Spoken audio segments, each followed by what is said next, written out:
Hey there, Practice of the Practice community. Are you ready to take your private practice to the next level? Then mark your calendars for September 16th through 19th, 2024, because Level Up Week is back and bigger than ever. Insert rocket emoji here. Join us for 4 days of live webinars, interactive panels, and exclusive resources tailored just for counselors, therapists, and private practice owners. Whether you're looking to fill your caseload, hire your first clinician, or scale your group practice, we've got you covered. This is your chance to level up while others give up. Don't miss out on this game-changing event. Register now at practiceofthepractice.com/level up and get ready to transform your practice. Remember, September 16th through 19th, Level Up Week, your ticket to practice success. Register today and let's level up together. practiceofthepractice.com/level up.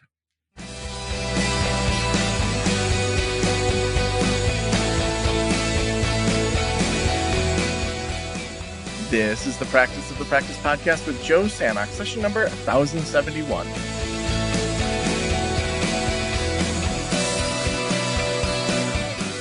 I'm Joe Samak, your host, and welcome to the Practice of the Practice podcast. I think it's Jerry Seinfeld who has a stand-up bit about how people's thing that they're most scared about is public speaking. And behind that is death. And so speaking at a funeral is worse for people than actually being in the casket. For me, I don't know where it happened. I was in the Boy Scouts and Cub Scouts, and we had lots of opportunities that we had to speak in front of small groups or larger groups. And I was drawn to student council in high school. And public speaking has been something that definitely, it made me nervous, but it wasn't like, oh my gosh, I can't believe what's happening. This is so hard. I black out. But it's definitely something I wasn't good at. It wasn't something that came natural. I had to really practice quite a bit. And I don't know about you, but a lot of people are really, really scared to speak publicly. One of the things that we have most of our members do when they join Next Level Practice, Group Practice Launcher, Group Practice Boss is to just post a video saying, hi, here's who I am. Here's what my practice is about. And we do that for a couple of reasons. We think it's a little more personal, but also to get people used to posting content online. And for a lot of people, that's their very first time posting videos in a professional setting online, other than just, vacation photos or things like that. And so it's one of those things that we have a whole lot of people in this community that fall on that spectrum from being very comfortable speaking to not being super comfortable with it. But it's one of those things that kind of no matter what, as a therapist, we may be asked to do public speaking, to have confidence in our speaking. And that's why I'm so excited to have Linda Ugolo, who is a speaking confidence coach, podcast host, and author today here on the podcast. She's the author of Delight in the Limelight, Overcome Your Fear of Being Seen and Realize Your Dream. Also, she's cultivated a dedicated TikTok following of over 150,000 through engaging and relatable content, and is the host of the podcast and live show Delight in the Limelight, where she continues to inspire and empower individuals on their journey to confident self-expression. Linda, welcome to the Practice of the Practice podcast.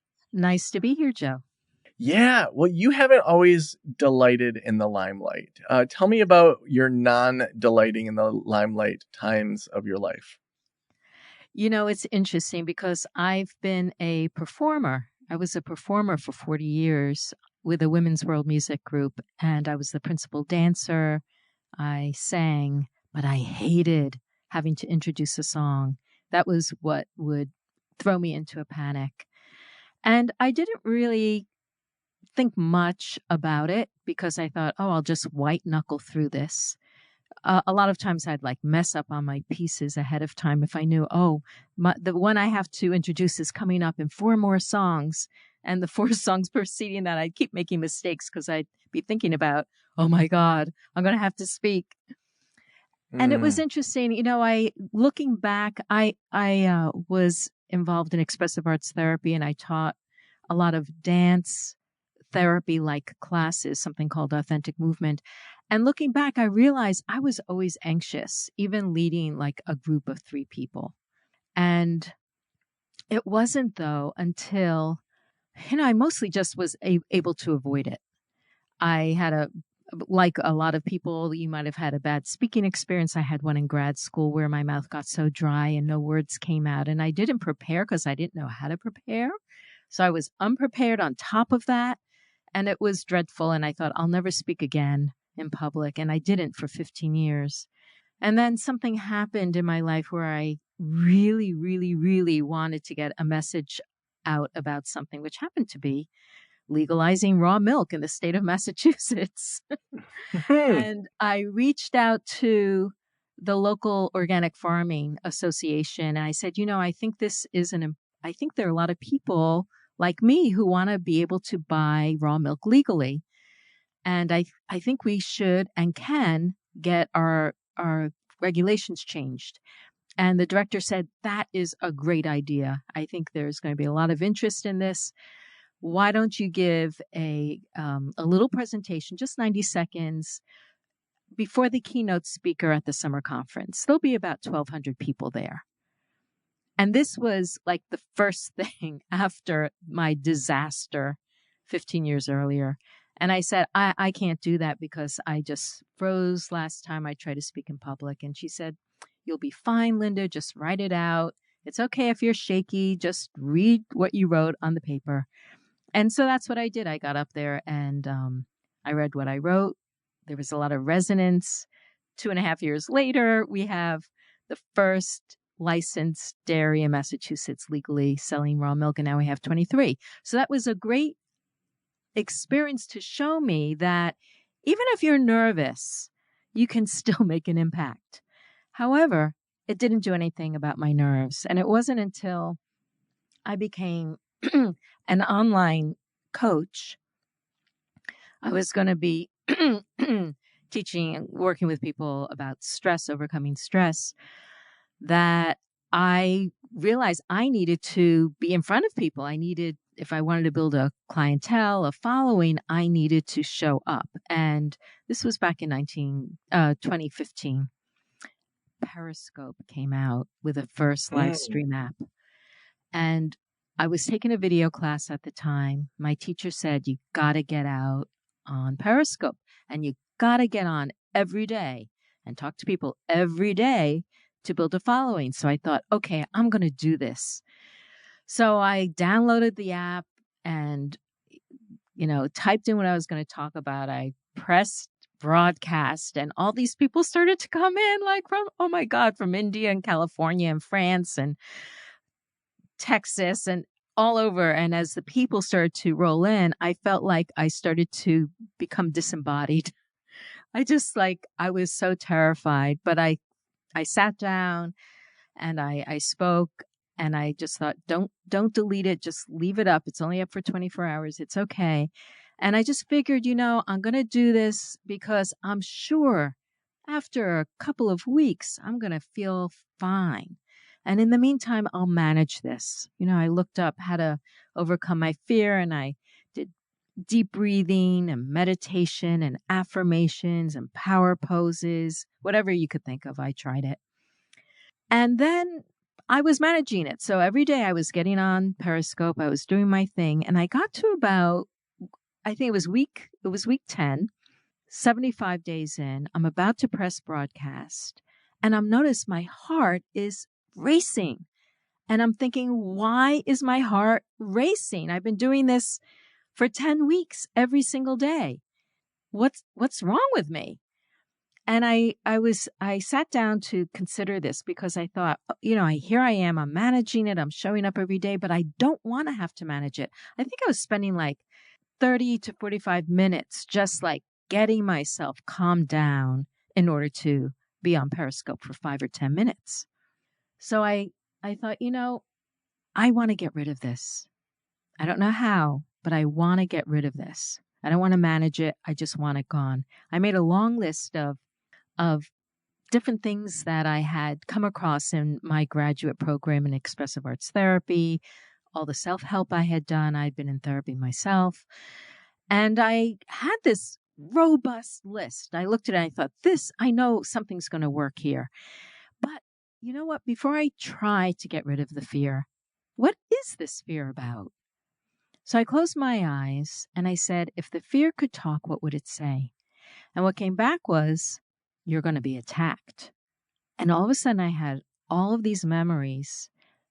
Foremost in my mind were my sisters, how they used to attack me whenever my mom put me on a pedestal saying, why can't you girls be more like Linda? She does what I tell her to do. I never have to ask her twice.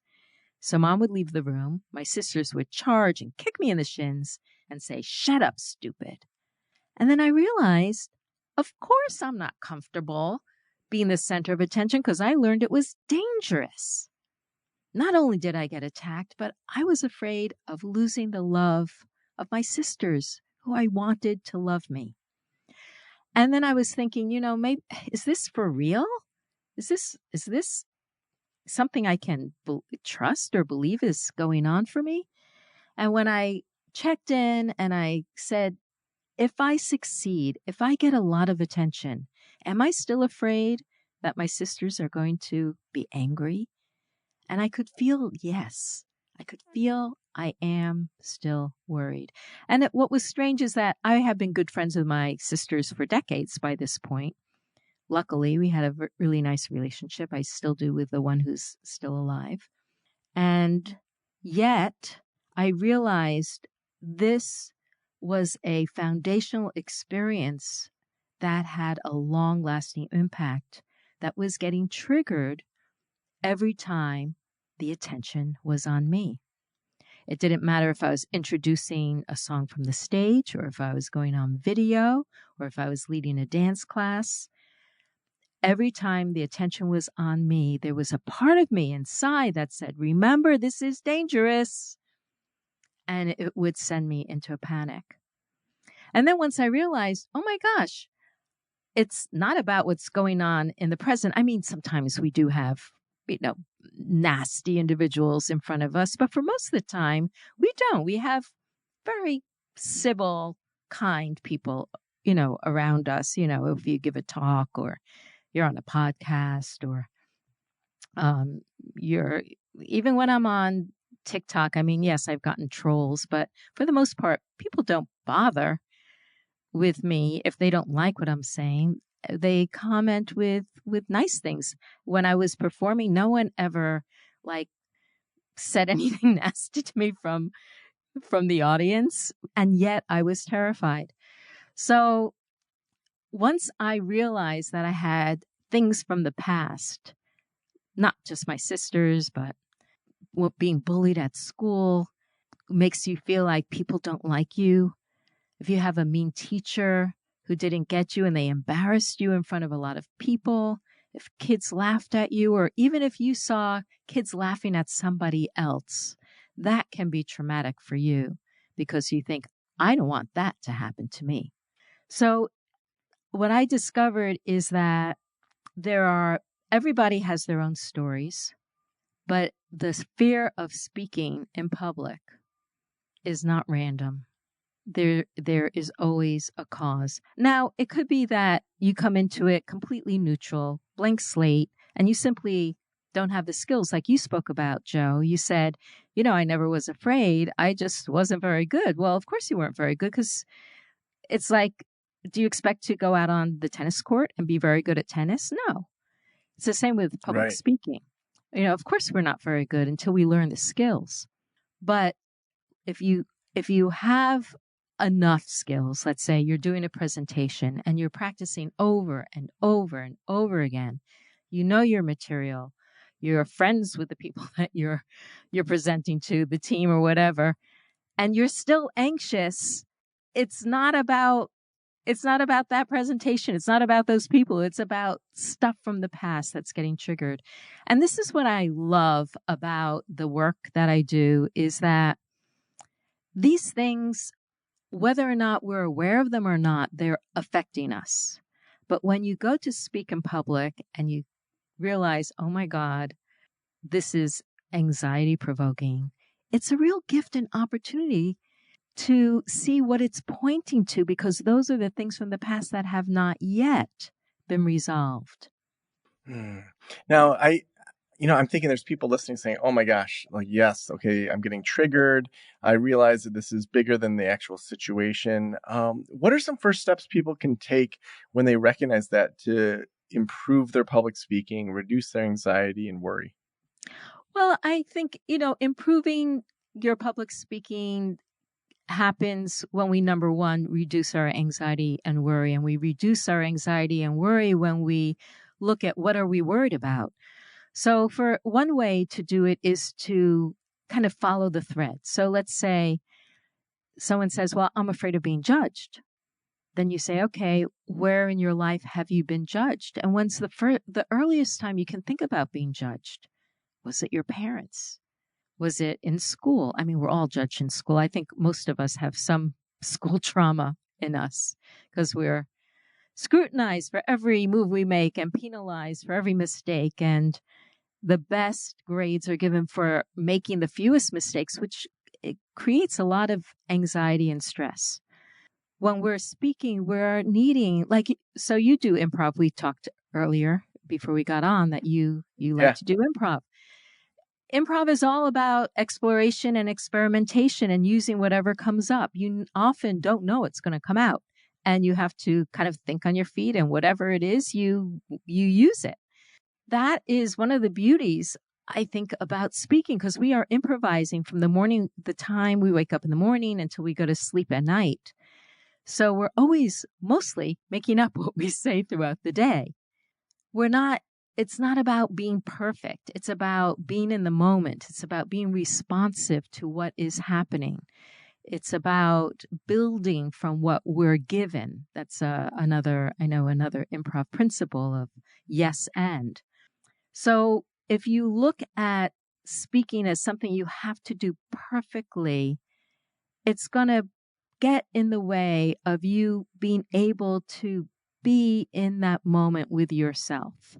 So what we're looking at here is what's keeping us from being present. What keeps us from being present is the past experiences that led us to believe that we weren't okay. We weren't good enough. We weren't smart enough. We weren't pretty enough. We weren't handsome enough. We weren't old enough. We weren't young enough, or whatever it is that we're not enough of, and to resolve those things so that they're not coming into play as we're trying to be in the present moment in our speaking. So is it being judged? Is it that no one's interested in me? I've had clients that, parents were just busy working 2 jobs. They come home, they're tired, they put food on the table. They didn't have the capacity to say, how was your day? And these clients would grow up feeling, no one's interested in me. No one wants to hear what I have to say. So even when parents are, we can have traumas without having it be abuse. We can have inadvertent traumas that lead us to believe that people aren't going to be interested in us, that we don't want to be a burden and take up too much time. So we end up talking really fast so that we get it over with and we don't take up people's time.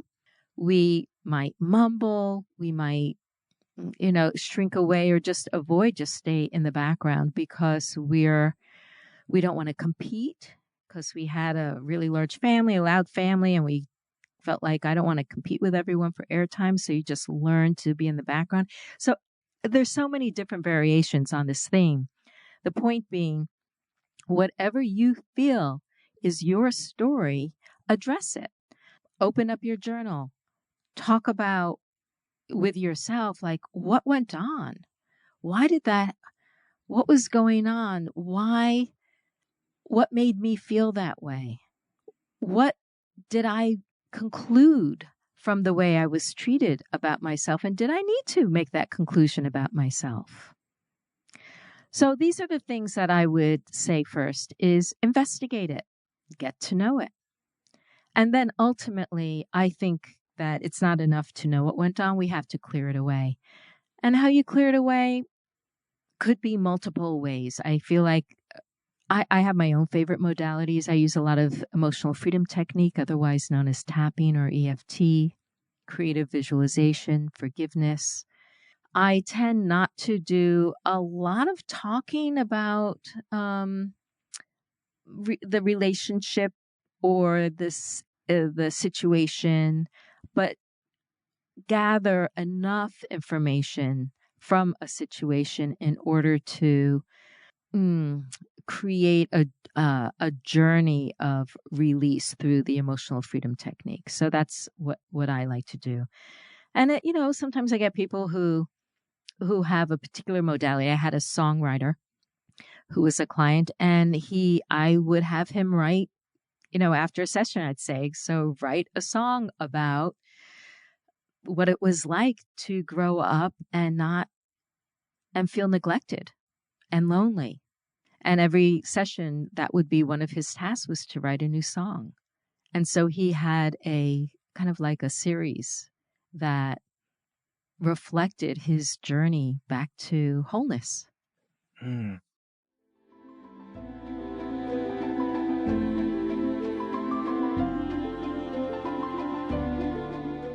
From new patients faced with an empty lobby and no idea where to find their therapist, to clinicians with a session running overtime and the doorbell ringing, some of the most anxiety-ridden moments of a therapy appointment happen before a session even starts.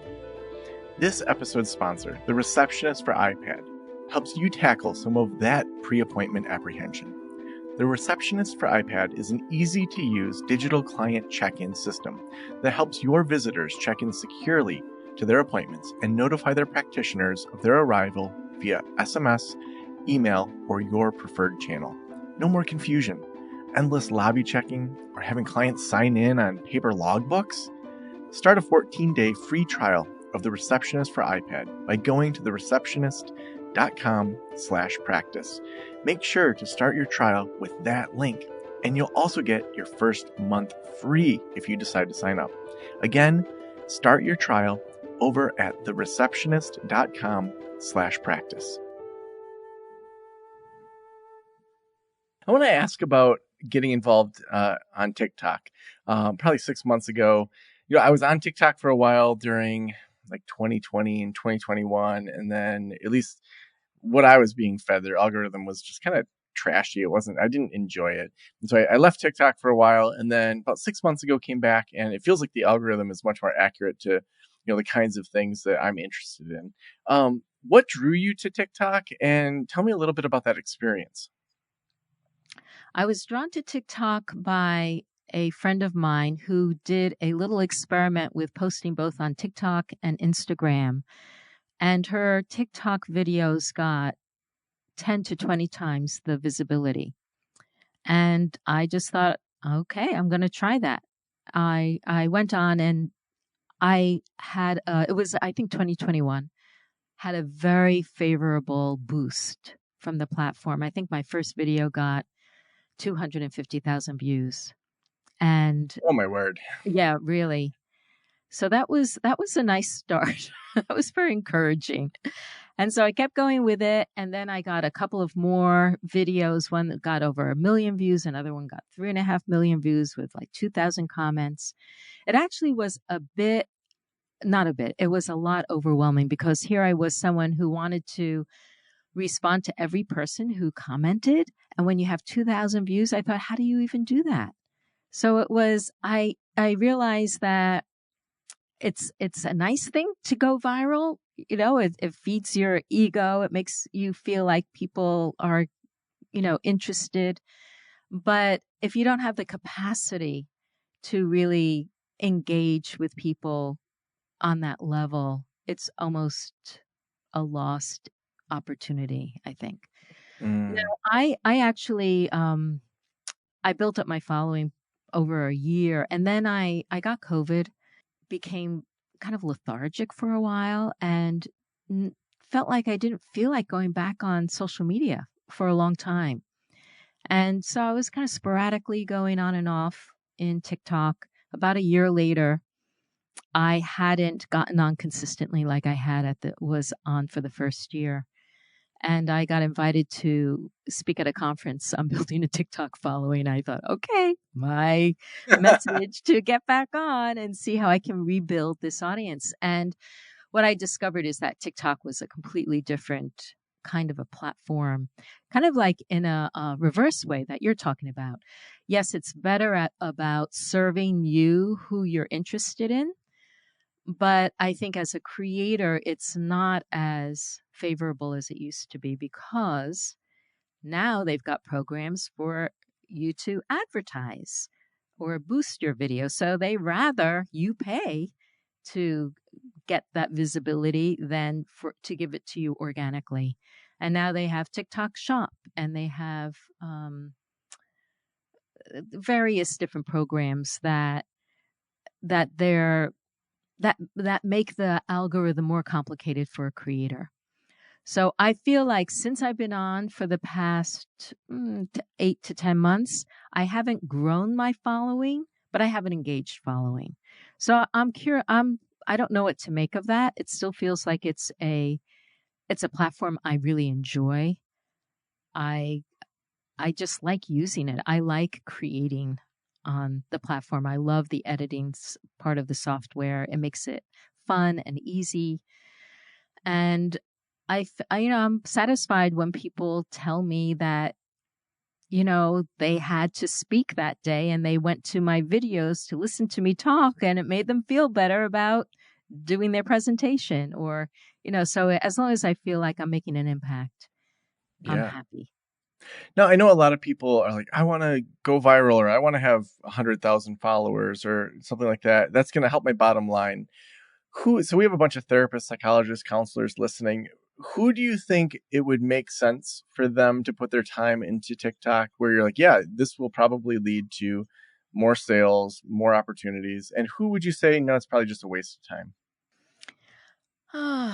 Well, I think that you have to feel like you want to have a bigger impact. And that's what it's really going to give you. It's going to give you access to people who wouldn't otherwise see you. So if you are someone who wants a business model where you've got your seats filled and you've got your seats filled, it's like why move beyond that? If that's, what makes you happy. But if you're feeling like I have an approach, I have something that I think is special that I'm adding to the conversation, then I'd say go for it. If you feel like you're doing something that is unique to you, that your clients are benefiting from, then other people would benefit from. So I'd say try it out. Now, everything in life is an experiment. So it doesn't mean that just like you tried it out and then stopped. You don't have to be married to it, but you can give yourself a few months, let's say, and see how it goes for you.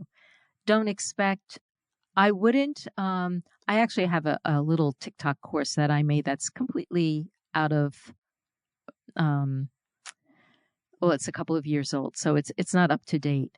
But I think the principle that I talk about in it it still applies. Do research first.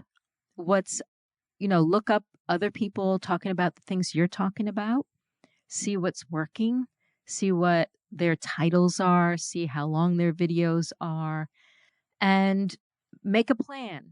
I always used to say before you go on TikTok, make 5 videos that you're going to post and put them in your draft. And then so that you can, for 5 days in a row, put out one video. Because I think that if you're a new creator on the platform, they still do give you the benefit of a doubt. They want you to succeed because they want you to stay. But if you just like post once and then don't come back for a couple of weeks, you're going to forfeit that little benefit. So make a plan, make videos where I think the best thing to do on TikTok, that things that work for me are showing how I understand my audience. I talk about the things that they're worried about. Like, does this happen to you? Do you feel this way? Um, if you're feeling this way, maybe it's because of this, so things that people will say, oh yeah, that's how I feel. People are very eager to raise their hand and say, me too. So I think those are really good videos to make. Other videos that are really good to make are what I call myth busters. So I think one of my very first video was, there's that acronym FEAR, fear. What is it? I can't remember what it stands for, but it's the idea of feel the fear and do it anyway. And so I put that out, that people are always saying, feel the fear and do it anyway. And what I don't like about that and what I think is wrong about that. And it was, so something that's controversial, I think also does really well. So put out your ideas, take a stand on something, and don't be afraid of people not agreeing with you. One of the things I really loved about my first viral video is that there were some people who were saying, this isn't true, blah, blah, blah, blah, blah. And then my other followers were saying, well, she wasn't saying that exactly. They were standing up for me and they were having conversations among themselves. And I really appreciated that. And I think that happens when you are willing to say, not everyone's going to agree with me on this, but this is how I look at it. Love that. The last question I always ask is, if every private practitioner in the world were listening right now, what would you want them to know? That getting comfortable speaking is a journey, and that rather than doing something really hard and taking a leap that feels outside your comfort zone, I would say, look where your comfort zone already is and stretch it out. So if that's talking with your friends or your colleagues or your family members, let yourself become more aware of how you express yourself in those situations, in those comfortable places, and allow yourself to experiment and play more and be more goofy or playful or dramatic. That you can, the more that you explore who you are and being more authentically or more experimentally you in those places that already feel safe, you will find yourself bringing that ability to the new arena. So awesome, Linda. If people want to connect with you, follow your TikTok, where should we send them? Well, I'd love for people to continue the conversation with me. And I have a download that is a free checklist for how to prepare before you speak. And this is something that people don't even think about, like warming up your voice and opening your body and doing some visualization that puts your energy and your mind and your focus in the right place. So whatever speaking you're doing, you're going to bring out your best. And you can get that at lindaugalow.com/rituals. And my name is UGELOW, lindaugalow.com/rituals. So awesome. Linda, thank you so much for being on the Practice of the Practice podcast. Joe, so nice to be here.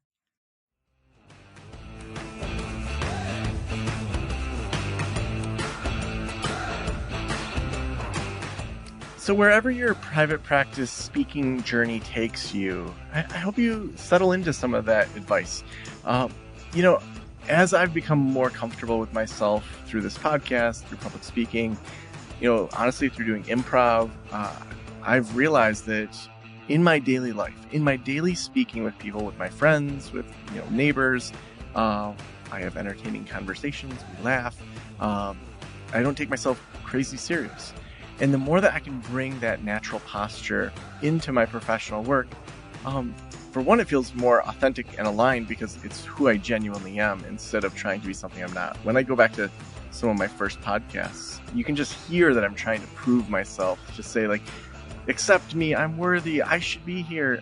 But over time, when we realize we're all curious, we're all exploring, we're all looking for things that can better our lives. And that's what a lot of public speaking is. So I hope you take some of this advice. I hope you follow Linda on TikTok. I hope that you just think through what your next steps are.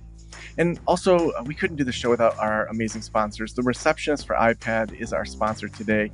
From new patients faced with an empty lobby and not knowing where to go, feeling anxiety, that doesn't have to be the case. The Receptionist for iPad is an easy-to-use digital client check-in system. You've probably seen this at your doctor's office where you just kind of check in and then next thing you know, they're saying your name. Same sort of thing, but for your counseling practice. You can try it totally for free for 14 days just by going to thereceptionist.com/practice. Again, that's thereceptionist.com/practice to start your free trial of the Receptionist for iPad. Thank you so much for letting me into your ears and into your brain. Have an amazing day. I'll talk to you soon. Special thanks to the band Silence is Sexy for that intro music, and this podcast is designed to provide accurate and authoritative information in regard to the subject matter covered. It is given with the understanding that neither the host, the producers, the publishers, or guests are rendering legal, accounting, clinical, or other professional information. If you want a professional, you should find one.